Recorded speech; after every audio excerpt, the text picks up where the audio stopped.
Pour venir sur les inconvénients, c'est le fait que ce soit en tripartite.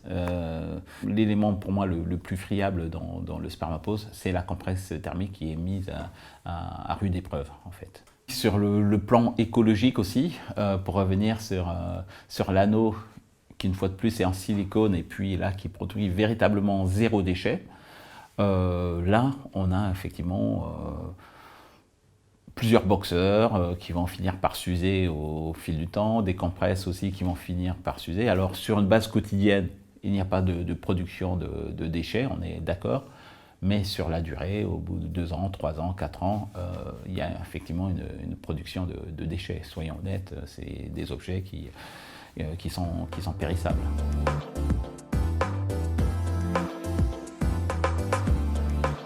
C'est un port quotidien, il faut le porter 15 heures par jour. J'ai envie de dire,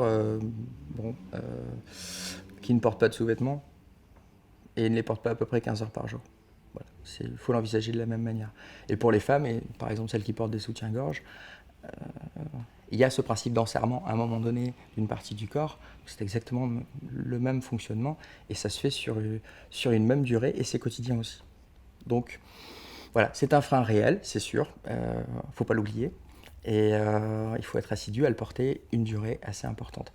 Mais c'est une habitude à prendre, un petit peu comme de s'habiller, porter des soutiens-gorge ou un slip. La réversibilité ne se fait pas en un jour, tout comme l'efficacité. Comme je vous l'avais dit, le cycle est de 90 jours, donc il est nécessaire d'attendre une période d'au moins 90 jours, de réaliser un spermogramme. Et à partir du moment où le spermogramme est à nouveau dans les standards de l'OMS, au niveau des valeurs spermatiques, il est tout à fait possible d'envisager à nouveau d'avoir un enfant. Certaines personnes auront envie d'un effet immédiat et d'une réversibilité immédiate. Après, la question à se poser, c'est pourquoi être pressé ? Pourquoi se presser dans un projet de paternité, de maternité ?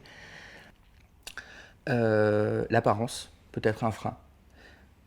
C'est sûr que s'enserrer le pénis et le scrotum vide, avoir ces testicules qui sont au-dessus du pénis, pour certains, ça peut ne pas être beau, pour d'autres, ça peut l'être. Donc oui, ça peut être un frein.